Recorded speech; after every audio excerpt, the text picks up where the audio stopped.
네, 지난 시간에 저희가 북한의 분야별 2인자를 소개시켜 드렸는데 그중에 빠진 사람이 한 명 있었습니다. 인민군 총정치국장이죠. 군의 수장입니다. 황병서 총정치국장이 빠졌는데 황병서 총정치국장이 등장했습니다. 굉장히 굴욕적인 모습으로 북한 미디어에 등장했다고 합니다. 황일도 의원. 또 김정은 지도자한테 무릎을 꿇었다 그러죠? 6일날 방영한 북한의 기록 영화입니다. 근데 보시다시피 이제 예술소조 경연에 나서서 가 있는 장면인데 황병서 총정치국장이 김정은 옆에서 이렇게 무릎을 꿇듯이 앉아서 보고를 하고 있는 장면을 볼 수가 있습니다. 바로 옆에 앉아 있는 사람이 서웅찬 인민무력성 제1부상인데 역시 뭐 이렇게 그 자세가 조금 불편하죠. 옆에 있는 김정은을 상당히 의식하고 있음을 알 수가 있습니다. 황선준, 김정일 시대에도 북한군은 이 독재자에게 꼼짝 못한 그런 조직이었죠. 네, 꼼짝을 못했습니다. 그렇지만 그럼에도 불구하고 전 다른 게요. 김일성 시절에는 적어도 군 고위층을 갖다가 자기네들끼리 있을 때는 야단 쳤는지 몰라도 저렇게 방송을 내보내지는 않았습니다. 근데 저렇게 방송을 내보낼 정도면 저건 수천감이었거든요. 왜냐면 나름대로 김일성 시대만 하더라도 군에 대한 예의를 갖췄는데요. 지금 여러 탈북자들이 나온 얘기가 뭐냐면 황병서가 저 군인이 가짜 군인이기 때문에 그렇다.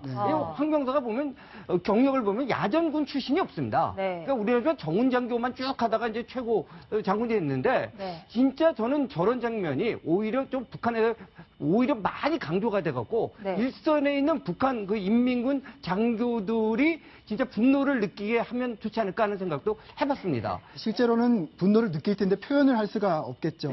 제가 듣기에 뭐 탈북자 얘기도 있고 여러 가지 정보를 하면은 실제로 북한 중간급의 그 장교들은 저 모습을 보면서 체제 불만까지는 아니더라도 불효를 느끼고 있다고 합니다. 그러니까 군인의 기질이라는 게 있거든요. 근데 저렇게까지 물론 이제 예의를 갖추도 좀 지나치게 비굴한 모습 아닙니까? 황일도 의원, 어쨌든 김정은 시대에 들어서 북한 군의 권력이 많이 악화됐죠. 지난 시간에 설명드렸습니다. 그런 것을 보여주는 상징적인 장면 아닐까요? 그렇습니다. 그러니까 지난 시간에도 말씀을 드렸습니다만 김정은 체제의 기본적으로 군을 관리하는 방식이 아버지 시대의 선군 시대에 비약적으로 커졌던 군의 여러 가지 이해관계나 권력들을 가급적이면 축소시키고 없애는 방향으로 진행이 되고 있다 보니까 군의 수장에도 군을 상징하는 인물이 아니라 아까 이제 황 의원님 말씀 주셨듯이 당 관료 출신인 황병서를 총정치국장에 임명을 해서 실제가 한 사람이 군권을 동원할 수 없게 만드는 이런 구조로 지금 전개가 되고 있는 거겠죠. 그러니까 권력 투쟁이 이루어지고 그 권력 투쟁의 과정에서 서로 연합했던 세력들이 붕괴가 되고 서로 죽고 죽이고 하는 일들이 반복적으로 벌어지다 보니까 특히 지도자에 대한 불손이랄지 불성실한 태도가 그 핑계로 아주 자주 활용되었지 않습니까? 장성택의 처형의 소리가 이렇게 봤습니다만 그러다 보니까 이제 한 사람 한 사람이 다 이 행동 거지에 조심을 하게 되고 특히나 지도자에 대한 행동 거지에 대해서는 아주 극도로 몸을 사릴 수밖에 없는 이런 분위기가 만들어지고 있는 것 같습니다. 네, 조금 다른 얘기로 넘어가 보도록 하겠습니다. 북한 날씨 얘기인데요. 우리도 지금 폭염 때문에 굉장히 괴로운데 위도가 높은 북쪽도 낮 기온이요 38도까지 올라간다고 합니다. 북한의 날씨 보도 잠깐 보겠습니다.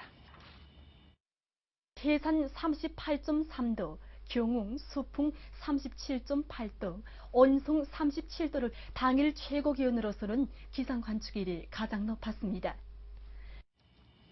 자, 이렇게 덥기 때문에 북한에도 피서를 즐긴다고 하는데 북한의 선전 매체에 등장한 피서법은 약간 특이합니다. 저희가 영상으로 만들어 봤거든요. 한번 직접 보겠습니다.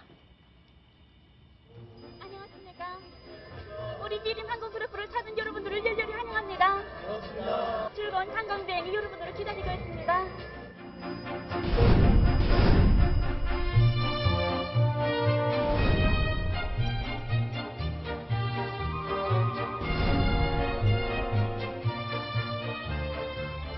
비행기 어르신들 보니 감히 만족만이 아닙니다. 난 벌써 좋아하는데 빨리 어르고 싶습니다. 그래도 진짜 다시 합니다. 예, 고맙습니다. 겨울의 대지를 꽉 차고 하늘로 날아오르고 있습니다.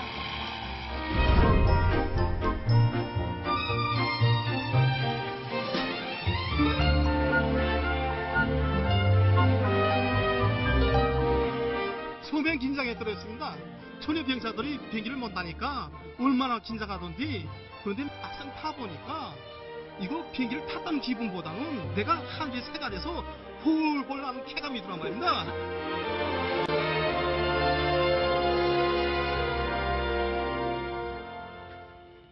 자, 북한 선전 매체에 나오는 저 피서만 보면요. 정말 지상 낙원이 따로 없을 수도 있는 것 같습니다. 그러나 실상 과연 그럴까요?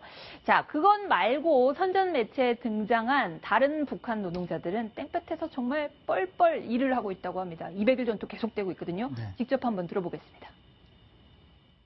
예술 선동 활동을 다양한 형식과 방법으로 진행해서 풀베기에 떨쳐나선 농업 근로자들을 적극 고무해주고 있습니다.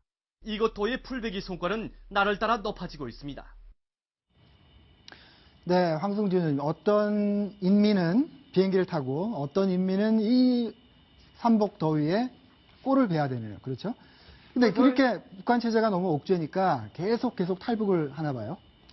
문제는 지금 뭐 저런 자꾸 전투 현장을 보여주는 것이요. 경제 뭐 무슨 꼴배기 전투, 무슨 전투 하는 게요. 네.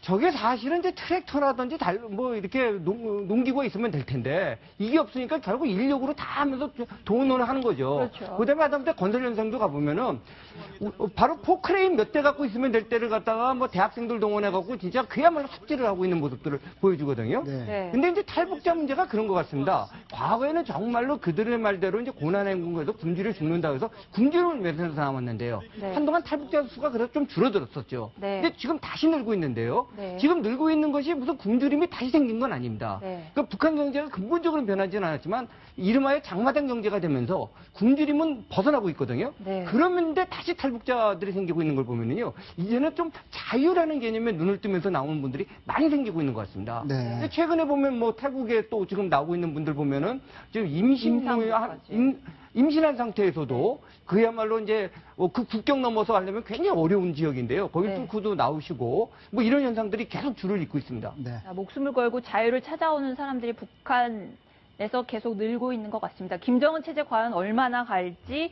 굉장히 주목이 되는 대목이고요. 국내 소식으로 넘어가 보도록 하겠습니다.